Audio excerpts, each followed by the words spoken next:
Hello students, हमारा आज का टॉपिक है behaviour of conductors in electrostatic field.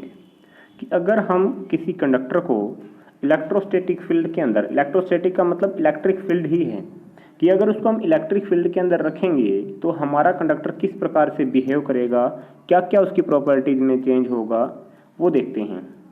चलिए स्टार्ट करते हैं। जो हमारी इलेक्ट्रोस्टैटिक प्रॉपर्टीज होती है किसी कंडक्टर की, उन पे क्या फ़र्क पड़ेगा अगर उसको हम इलेक्ट्रिक फील्ड के अंदर रख दें तो। देखिए, first property, net electrostatic field is zero in the interior of conductor. सबसे पहली बात इसने बताई है कि हमारा जो कंडक्टर होगा, अगर उसको हम किसी एक्सटर्नल इलेक्ट्रिक फील्ड के अंदर रखेंगे तो उस कंडक्टर के अंदर, इंटीरियर ऑफ कंडक्टर, जो इलेक्ट्रिक फील्ड होगा वो आपका जीरो होगा। ये हमारी इसकी फर्स्ट प्रॉपर्टी। देखिए किस प्रकार से होगा ये जीरो। ये मान लेते हैं आपके पास इलेक्ट्रिक फील्ड है इस डायरेक्शन में, आपको पता है कि यहाँ पे पॉजिटिव चार्ज गिवन है, यहाँ नेगेटिव। आपको पता है इलेक्ट्रिक फील्ड लाइंस कहाँ जाती हैं, पॉजिटिव से नेगेटिव की तरफ, तो इलेक्ट्रिक फील्ड की डायरेक्शन आपकी ये वाली। अब इस इलेक्ट्रिक फील्ड के अंदर ये जो एरो हैं ये आपकी इलेक्ट्रिक फील्ड की डायरेक्शन दिखाती हैं, जो एक्सटर्नल इलेक्ट्रिक फील्ड है। इसके अंदर हमने यहाँ पे ये कंडक्टर रखा। अब जो हमारा ये कंडक्टर है, इस कंडक्टर के अंदर आपको पता है कंडक्टर जो होते हैं उनके अंदर फ्री चार्ज होते हैं। फ्री चार्ज का जिसे आप कह सकते हैं कि फ्री इलेक्ट्रॉन्स होते हैं।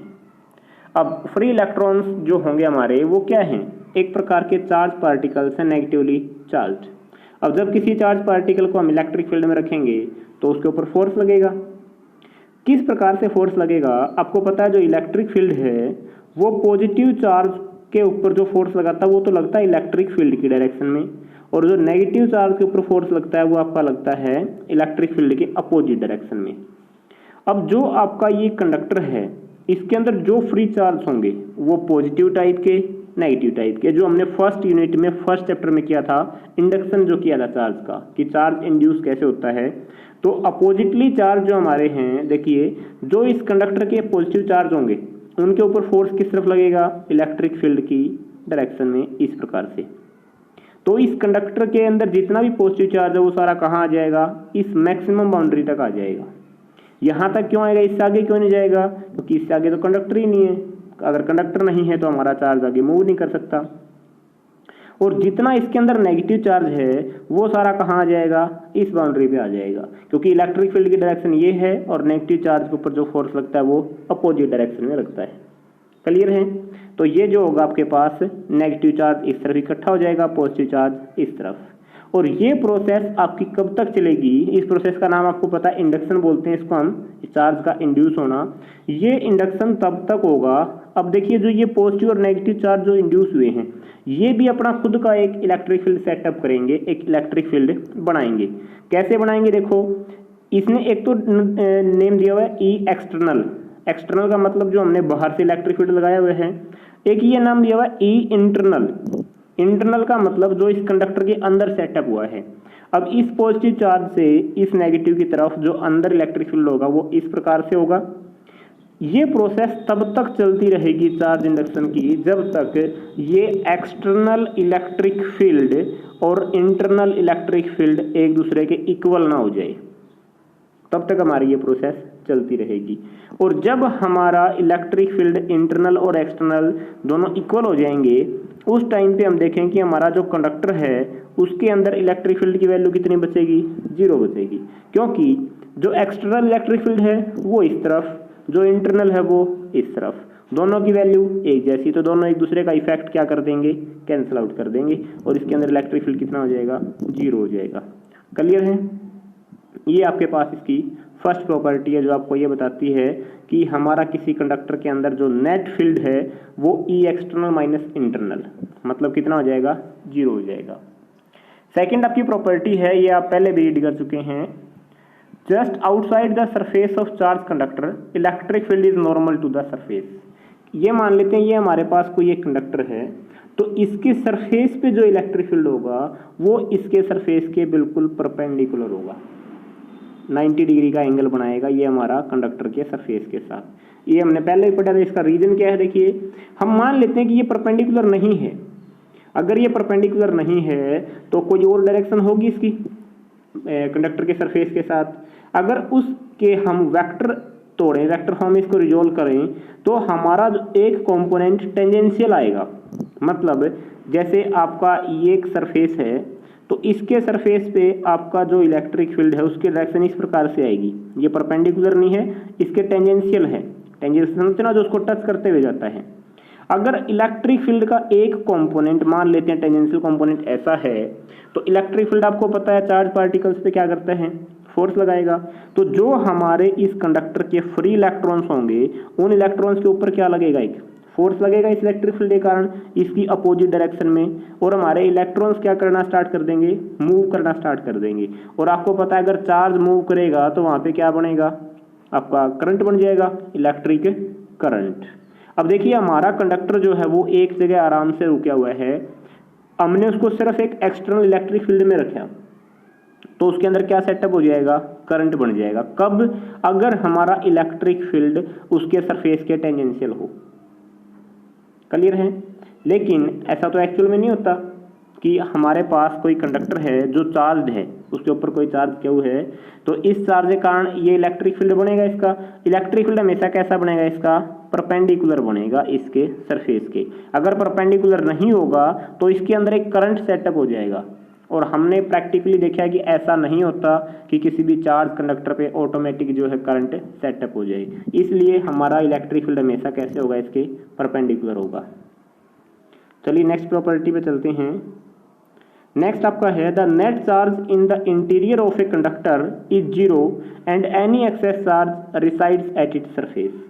कि आपका जो कोई कंडक्टर है इसके अंदर यहाँ जो खाली जगह है यहाँ पे जो नेट चार्ज होगा वो कितना होगा, जीरो होगा। और अगर इसके ऊपर कोई चार्ज है भी एक्सेस चार्ज, तो वो इसके सरफेस पे लाई करेगा। क्लियर है। तो जो चार्ज होगा वो कहाँ लाई करेगा, इसके सरफेस पे, और अंदर चार्ज कैसा होगा, जीरो। ये इसकी नेक्स्ट प्रॉपर्टी है। नेक्स्ट आपके पास है potential is constant with in and on the surface of conductor. कि जो पोटेंशियल होती है वो कंडक्टर के सरफेस पे और उसके अंदर, with in and on surface, surface पे भी और उसके ऊपर भी कैसी होती है, कांस्टेंट होती है। ये प्रॉपर्टी हमने पहले पढ़ी थी, पोटेंशियल ग्रेडियंट का रिलेशन जब निकाला था तो आपने ये देखा था E = -dV/dr। अब आपको पता है कंडक्टर के अंदर इलेक्ट्रिक फील्ड जीरो होता है। क्यों होता है जीरो, क्योंकि उसके अंदर चार्ज जीरो होता है। चार्ज जीरो होगा तो इलेक्ट्रिक फील्ड भी जीरो। क्लियर है। ध्यान रखना कंडक्टर के अंदर की बात हो रही है, कंडक्टर के सरफेस पे नहीं होता। अब इसके बाद अगर इलेक्ट्रिक फील्ड जीरो है तो इस रिलेशन में इसको हम जीरो पुट कर देंगे, तो dV/dr किसके बराबर आया, जीरो के। इसका मतलब क्या है, change in V with respect to r is zero. तो इसका मतलब चेंज जीरो है तो उसकी वैल्यू कैसी है, कांस्टेंट है, मतलब उसके अंदर कोई भी चेंज नहीं होता है। तो ये आपकी जो इसकी प्रॉपर्टी नंबर 4 है। ये तो इसके अंदर की बात देखी हमने कि कंडक्टर के अंदर आपकी पोटेंशियल कैसी होगी, सेम होगी हर जगह, और उसकी जो सरफेस पे होगी कंडक्टर के सरफेस पे पोटेंशियल सेम। उस प्रकार का सरफेस कौन सा होता है आपका, इक्विपोटेंशियल सरफेस। नेक्स्ट प्रॉपर्टी आपकी है electric field at the surface of a charge conductor is proportional to the surface charge density. कि आपके पास कोई भी चार्ज कंडक्टर है, उसके सरफेस पे जो इलेक्ट्रिक फील्ड होगा वो उसकी सरफेस चार्ज डेंसिटी के प्रोपोर्शनल होगा। देखिए इसमें क्या बताया गया है, ये देखिए जो इलेक्ट्रिक फील्ड है वो सरफेस चार्ज डेंसिटी के किस प्रकार से डिपेंड करता है, उसके प्रोपोर्शनल है। मतलब जितनी सरफेस चार्ज डेंसिटी ज़्यादा उतना इलेक्ट्रिक फील्ड भी ज़्यादा, और जितनी सरफेस चार्ज डेंसिटी कम उतना इलेक्ट्रिक फील्ड भी कम। अब सरफेस चार्ज डेंसिटी क्या थी, अगर आपको याद हो तो चार्ज बाई एरिया। क्लियर है। तो चार्ज बाई एरिया आपकी जो सरफेस चार्ज डेंसिटी है वो इलेक्ट्रिक फील्ड के साथ डायरेक्टली प्रोपोर्शनल है।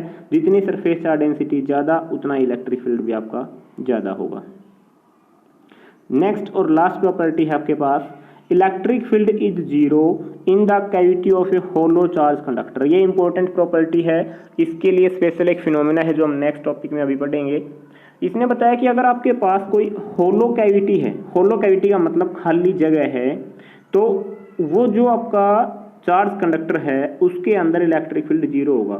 आप इसको ऐसे मान लो, आपके पास एक मेटल का स्फेरिकल सेल है, मेटल की स्फेरिकल सेल है, अंदर से सेल क्या होती है आपकी खाली होती है, इसके सरफेस पे चार्ज है, इसके अंदर अब देखो जो ये खाली जगह है इसके अंदर इलेक्ट्रिक फील्ड कितना है, 0 है। ये हम पहले भी देख चुके हैं। क्यों 0 है, क्योंकि देखो अगर यहाँ से अगर हम इलेक्ट्रिक फील्ड की वैल्यू निकालेंगे तो गाजियन सरफेस बनाएंगे, गाजियन सरफेस के अंदर कोई चार्ज ही नहीं है और क्यू की वैल्यू 0 है तो इलेक्ट्रिक फील्ड भी क्या हो जाएगा, 0 हो जाएगा। क्लियर है। तो कोई भी खाली जगह हो किसके अंदर, चार्ज कंडक्टर के अंदर, तो उसके अंदर आपका इलेक्ट्रिक फील्ड कैसा होगा, 0।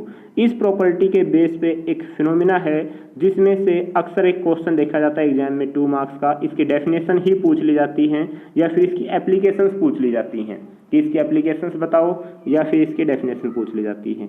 उस फिनोमिना का नाम है इलेक्ट्रोस्टैटिक शील्डिंग। इलेक्ट्रोस्टैटिक शील्डिंग, देखिए इलेक्ट्रोस्टैटिक शील्डिंग क्या होता है, ये आपकी एक प्रोसेस है जिसके द्वारा हम किसी जगह पे इलेक्ट्रिक फील्ड को 0 कर देते हैं। और इलेक्ट्रिक फील्ड 0 करना तो आपको पता है इलेक्ट्रिक फील्ड किसके अंदर 0 होता है, एक कंडक्टर के अंदर। तो किस प्रकार से किया जाता है ये देखिए,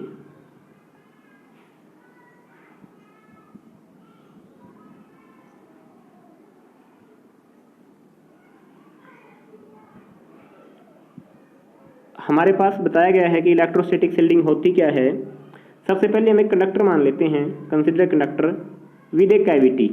कैविटी का मतलब उसके अंदर क्या है कि खाली जगह हो, with no charge placed inside the cavity. ये कंडक्टर है, ये इसके अंदर खाली जगह और यहाँ पे कोई भी चार्ज नहीं रखा हुआ है। What ever with the size and shape of cavity, cavity का कुछ भी साइज और कुछ भी शेप हो सकता है। And what ever with the charge on the conductor, और इस कंडक्टर के ऊपर कोई भी चार्ज हो, ज़्यादा हो कम हो कोई दिक्कत नहीं है। And the external field in which it might be placed, और एक ऐसा एक्सटर्नल फील्ड जिसके अंदर इसको हम रखेंगे, ये मान लिया ये हमारा एक्सटर्नल इलेक्ट्रिक फील्ड है। अब जो आपका इलेक्ट्रिक फील्ड होगा inside the cavity is 0, cavity के अंदर इलेक्ट्रिक फील्ड कैसा होगा, 0 होगा। The cavity inside the conductor remains shielded from outside electric influence. अब देखिए हमने इसको इलेक्ट्रिक फील्ड के अंदर रखा, आपका जो ये कंडक्टर का सरफेस है यहाँ तो इलेक्ट्रिक फील्ड सेटअप होगा, लेकिन जो ये अंदर की खाली जगह है यहाँ पे इस बाहर के इलेक्ट्रिक फील्ड का कोई भी फर्क नहीं पड़ेगा, कोई भी इफेक्ट नहीं होगा और इसके अंदर हमारा जो इलेक्ट्रिक फील्ड है वो कैसा रहेगा, 0 ही बना रहेगा। क्लियर है। इसी को हम कहते हैं इलेक्ट्रोस्टैटिक शील्डिंग। तो इस केस में क्या किया, इस कंडक्टर के अंदर जो खाली जगह है उसको हमने शील्ड कर दिया इस बाहर वाले इलेक्ट्रिक फील्ड से। क्लियर है। और जो ये रीजन होता है अंदर जो खाली जगह है, इस प्रकार के रीजन को जहाँ पे इलेक्ट्रिक फील्ड ना हो उसको फैराडे केज के नाम से जो है बोला जाता है। मतलब जो क्या ये होता है आपका पिंजरा, फैराडे के पिंजरे के नाम से इसको जाना जाता है। अब देखिए इसको देखते हैं ये होता क्या है। The phenomena of making a region free from any electric field is called electrostatic shielding. ये इसकी डेफिनेशन है कि इलेक्ट्रोस्टैटिक शील्डिंग क्या होता है आपका, कि किसी भी जगह को, किसी भी स्पेस को इलेक्ट्रिक फील्ड से फ्री करना, मतलब वहां पे इलेक्ट्रिक फील्ड खत्म कर देना, 0 कर देना, वेनिश कर देना, वो आपका क्या कहलाता है, इलेक्ट्रोस्टैटिक शील्डिंग कहलाता है। क्लियर है। It is based on the fact that electric field vanishes inside the cavity of hollow conductor. ये किस फैक्ट पे बेस्ड है, ये इस फैक्ट पे काम करता है कि इलेक्ट्रिक फील्ड किसी भी कैविटी के अंदर या होलो कंडक्टर के अंदर क्या हो जाता है, वेनिश हो जाता है। वेनिश का मतलब 0 हो जाता है, खत्म हो जाता है। क्लियर है। इस फैक्ट के ऊपर ये काम करता है और इस प्रोसेस का नाम हमारा इलेक्ट्रोस्टैटिक शील्डिंग है। चलिए अब इसकी कुछ एप्लीकेशंस देख लेते हैं, ये भी इंपॉर्टेंट है कि इसका यूज कहाँ कहाँ करते हैं हम, इसकी एप्लीकेशंस क्या क्या हैं। कुछ प्रैक्टिकल यूज देख लेते हैं। जैसे मान लो कभी बारिश होती है, तो जब बारिश के दौरान जब लाइटनिंग होती है, जो बिजली गिरती है, उस टाइम पे कई जगह बिजली गिर जाती है। अब अगर आपको उससे बचना है तो आपके पास 2 ऑप्शन है, एक तो आप किसी पेड़ के नीचे खड़े हो जाओ, दूसरा आप किसी गाड़ी के अंदर बैठ जाओ। तो उसमें सेफ कौन सा रहेगा आपका, देखिए गाड़ी जो आपकी है वो पूरी की पूरी उसकी बॉडी क्या है, मेटल की है। मेटल का मतलब कंडक्टर।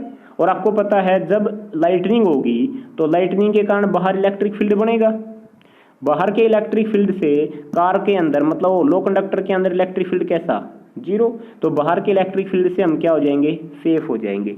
तो इलेक्ट्रिक जो हम लाइटनिंग के टाइम पे अगर कार के अंदर है तो हम क्या होंगे, उस टाइम पे सेफ होंगे। देखिए इसने बताया है in thunderstorm accompanied by lightning, कि एक ऐसा तूफान जिसमें लाइटनिंग होती हो, it is safest to sit inside a car. कि ये हमारा सेफ रहेगा कि हम एक कार के अंदर बैठे हैं, rather than near a tree और ऑन द ओपन ग्राउंड, कि उसके बजाय कि हम एक पेड़ के नीचे खड़े हों, पेड़ के पास खड़े हों या खुले ग्राउंड में खड़े हों।